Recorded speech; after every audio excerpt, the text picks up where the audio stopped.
track. Woo! This is what I was looking for, baby.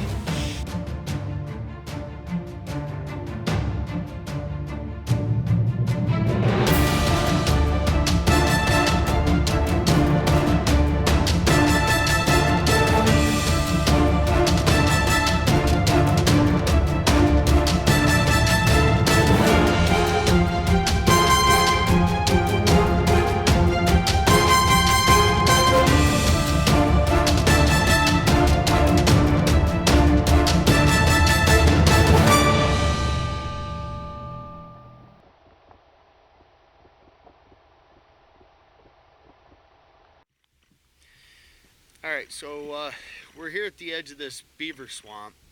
We've been following this flow from the pond that I'm camping at, the base camp.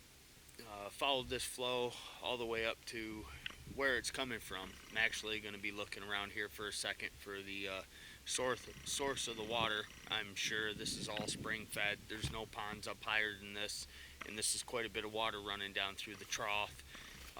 So I'm hoping to find the spring and be able to have some good water close by. I bring you in because my next adventure, combined with checking out the rest of the swamp looking for the spring, we are going to be headed up to the highest point near my camping area, near base camp. I call this mountain Bigfoot Mountain. There's no name for it, but if you look at it on the Google map, it literally looks like a Sasquatch foot. It's pretty cool.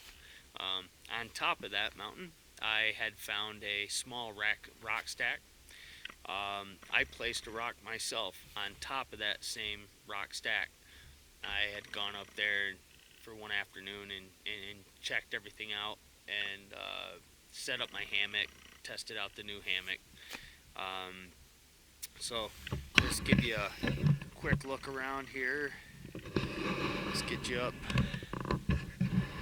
to show you that up there is the highest point in this area, and we're going to be going right up in there. That's way too much zoom. That is quite the zoom though. Alright. So, being that I've been at base camp now for 3 days, if a Sasquatch was going to observe me, there may be some activity up there at the top. I had buried a bunch of black walnut seeds all over the top of that mountain and down the ridge on my way out through in an attempt to replenish the forest with that beautiful tree. They've been cut up pretty good around here. So, yeah. Another nice flow up here in the Adirondacks. That's the highest point. We're going to go up there, see if there's any new activity. We're going to look for a spring.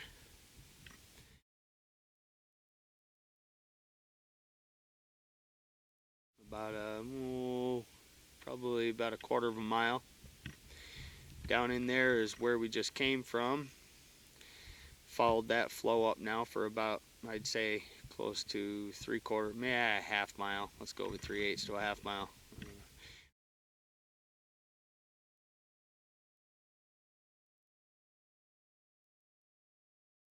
That's where base camp is.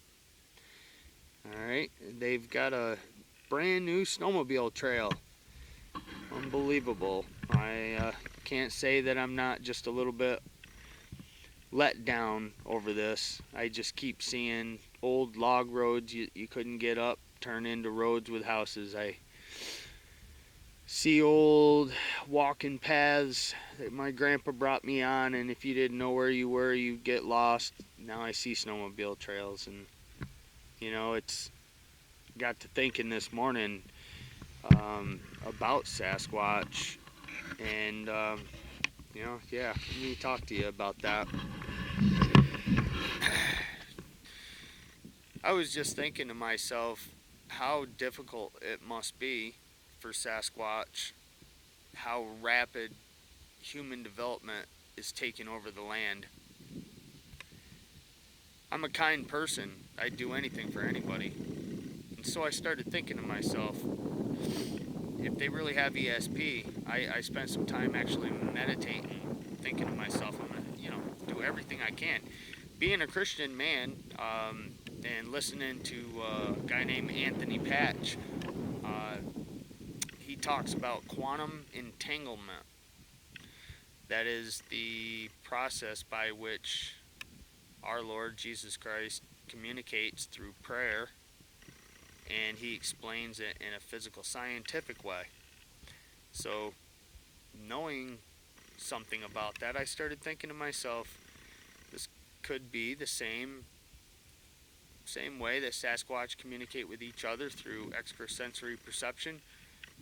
And if they can really understand your thought process, well, then I thought maybe I can send a message to them. I'm constantly explaining that I mean you no harm.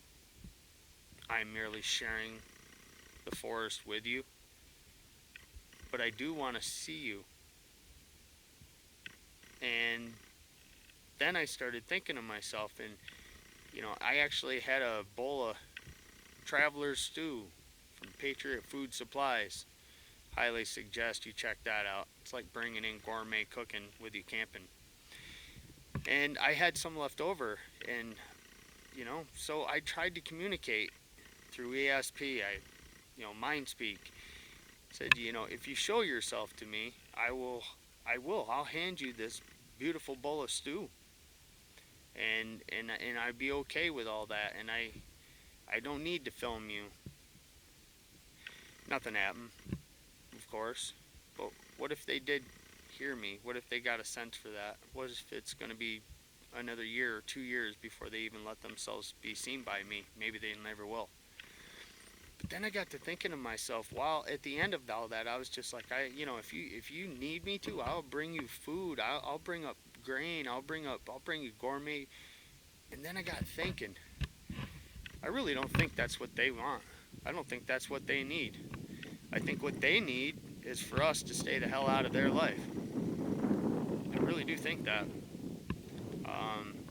If we can coexist with them and not disrupt them, then okay. And I think that's what you see on habituation sites with farmers, years after years of families saying, yeah, they've been on, they've been at our camp or our farm for years and years and years and years. And,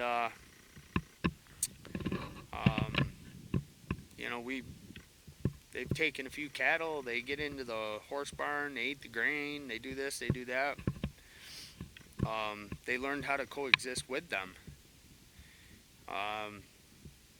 But then there's the stories of the ones that, cause some destruction. I think I was just watching a clip. Jeff Meldrum got called to a camp that had been ransacked, and apparently the people took a piece of 3/4 inch plywood and 3-inch drywall screws up through the bottom, laid it out on the floor, and then the creature came back in, stepped on those screws, drove them through his feet, of course left DNA, hair, meat, whole works, and Jeff Meldrum had that tested, and it indeed had tested for, boy, I don't want to screw up, and I don't know the correct words to say, but it indeed very likely and was definitely pointing towards it was a Sasquatch. Well, that one goes into a camp and he smashes everything all up, and I'm sure there's mean ones. And you can't just be like, hey, hey, it's a Sasquatch. Yeah, he comes in my house and smashes everything to smithereens, and that's not cool. But I would imagine that's just maybe there's a purpose for that. Maybe there's a reason why that happened. Maybe that Sasquatch guy was one of the ones that got shot by a hunter and just doesn't like humans now. I'm sure that's all it would take. You'd never forget that. I know I wouldn't. If somebody shot me, I'd be thinking about, you know, not getting shot again, and I'd probably be pretty upset. Alright, let's not make this too long because I don't have a lot of battery and I got a lot to do today. Again, right up from behind me, we are going to go to the highest point in my area where there is a rock stack. We'll show you the rock stack, and we'll bring you in if you know, we discover anything else between now and then. Hey, it would really help me out if you hit the subscribe button, hit the like button if you really like what you're watching.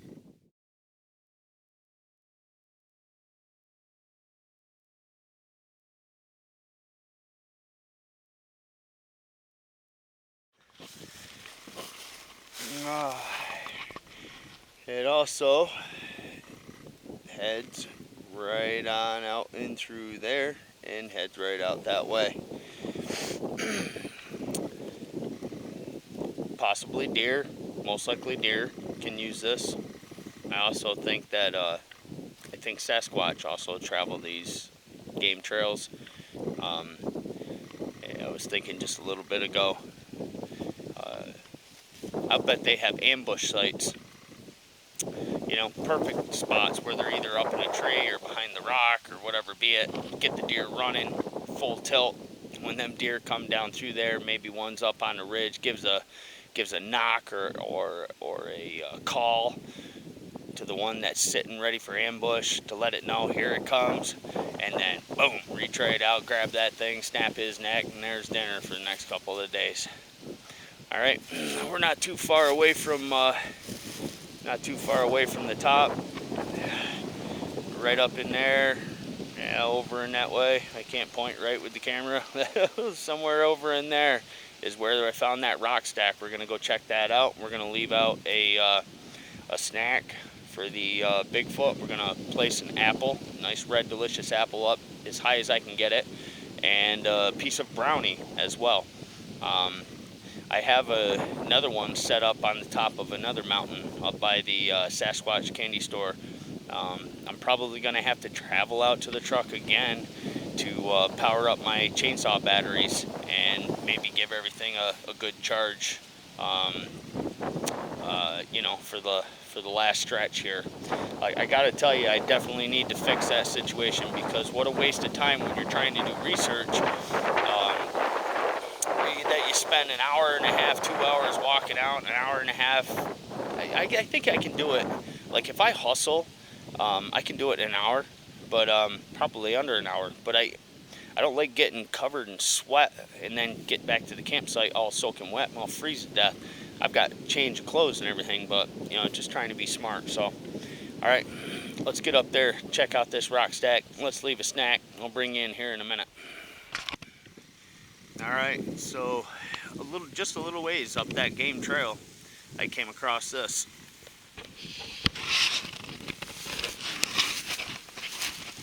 That is a freshly broke stick. That is very fresh. That stick is laying right there on the ground. Okay. In the past, there has been other twigs broken. You can see right here, right there. I've seen other smaller twigs through this game trail, cuts and goes right up through here. They kind of break off a little bit in through here. Oh, check this out. Okay, look at this. All right, we have some moss broken down off of the tree right here. Used to be right up there. That is broken down. We have some more of it right here that has been broken down, which leads me to believe whatever it is that came through here probably rubbed against that tree. Possibly could have had its hand on that tree, whipping around the corner. Could have been chasing a deer, buzzing right up through here. So just checking it all out. Let's get over here to the rock stack. Alright everybody, I'm bringing you in because I hope you can hear me. It's very windy up here. Weather's turning bad quick. It's getting very cold. But I bring you in because I came up to the top of this mountain because it's the highest point in and around where base camp is. Sorry, I'm talking funny. My lips are about froze. Alright, so there is base camp. And I am on this side of the pond, about halfway up. Where we heard the tree knock was right up in here. Alright, I bring you up because when I came up here, I had tried out a new hammock and tied it off here and tied it off there. And I had also, I want to be careful where I'm walking because I have taken about 10 minutes and walked around the perimeter to look for tracks and any other evidence other than what I have already found. At first I had thought, did this tree branch right here get busted down? So I was kind of excited at first, thinking, wow, did a Sasquatch come up here, get upset because I left my rope up here, and started getting all tough and saying, you know, the heck with that kind of thing. Let me get this hammer in my hand here. Hopefully it's screwing something up. Uh-oh, what did I just do? Oh no. What did I just do? Okay, I don't know what I just did, but I hit something on the touch screen. But yeah, we're back to recording. Okay, so this is what I want to show you. Okay, what I do know is that when I came up here, I was real careful about where I came in and what I was doing, and I was looking at the area really good. So what I want to show you is right here we have some broken moss. Now, I mean, I know this all could be irrelevant. There's no great big huge track here. But this moss has been broken. It was not broken by me. There's also moss right here broken that was not broken by me. Alright, and better than that, we start to move up through, and I was looking at that, and well, there's no, you know, that's nothing. That's just a bare spot, but that's what got me looking. Then I come over here and I'm like, ah, right here. So look at this, okay? Something stepped on that and knocked the moss right off of it. Somehow the moss has come off from that. This used to be up here, like, whoops, like that, right? Okay, somehow down here like that. Okay, then, so I start following this out through, and I'm looking, oh, and here, I come over here, all right, and then I see this.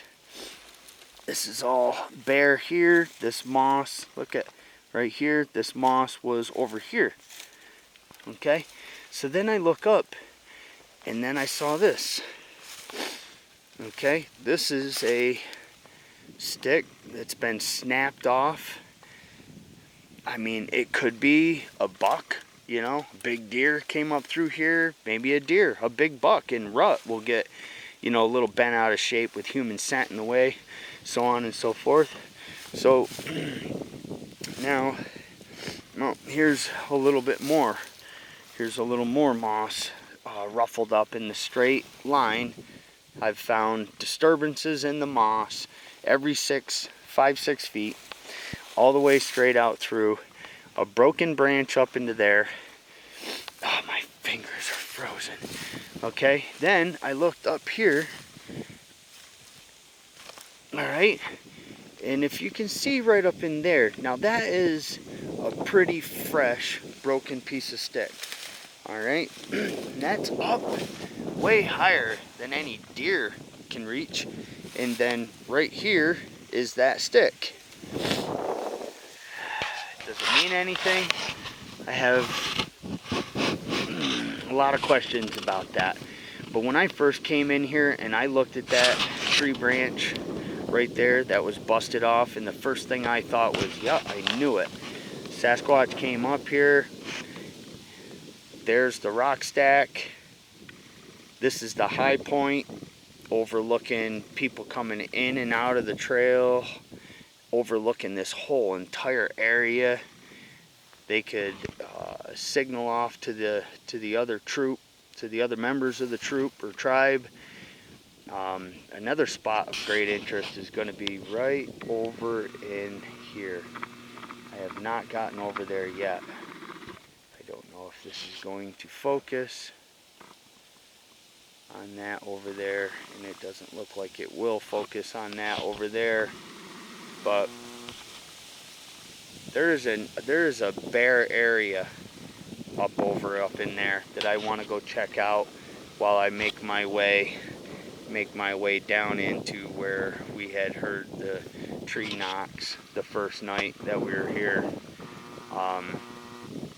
Alright, so if this ends up being the video that I show you, I want to be real careful where I'm walking through here,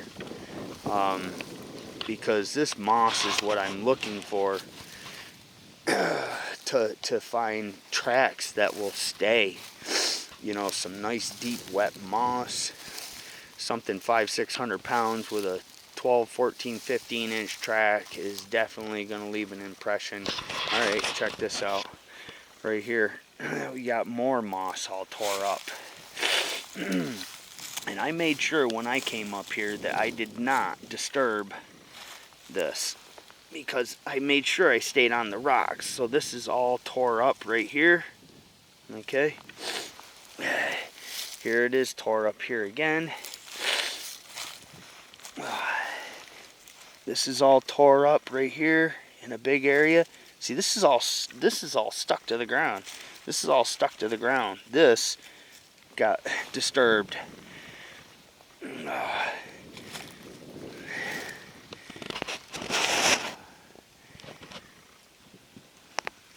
As you can see, I mean, you can see a long ways out through there, so they can see me even further. I'm thinking I'm gonna snipe around and actually see a Sasquatch has not been something that, you know, I'm even trying to do.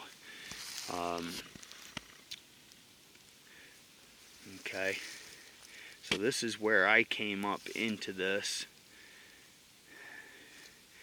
and here is one of them seeds that I set up on. I set it up on top of that rock.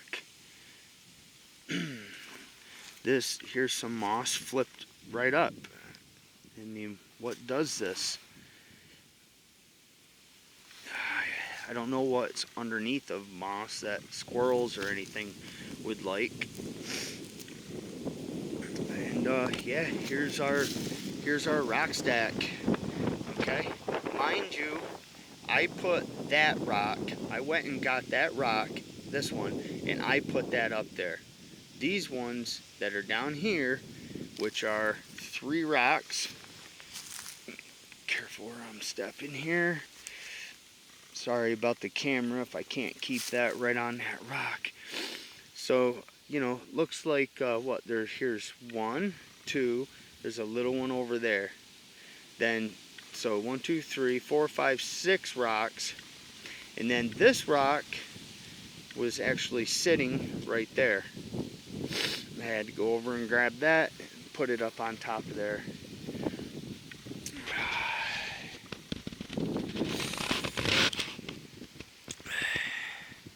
So is that a rock stack that a Sasquatch makes for navigational purposes? This will be the 3rd mountaintop that I've found these on.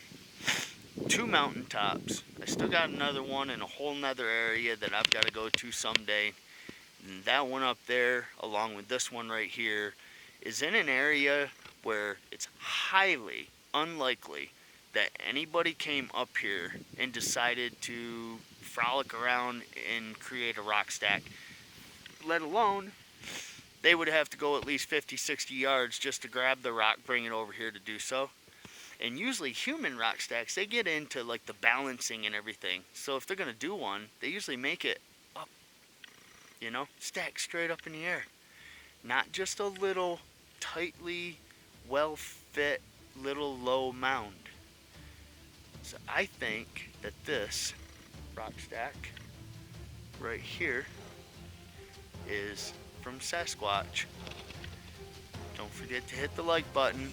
Don't forget to hit the subscribe button. Follow me in the next couple years. I promise you, we're gonna have some real exciting moments.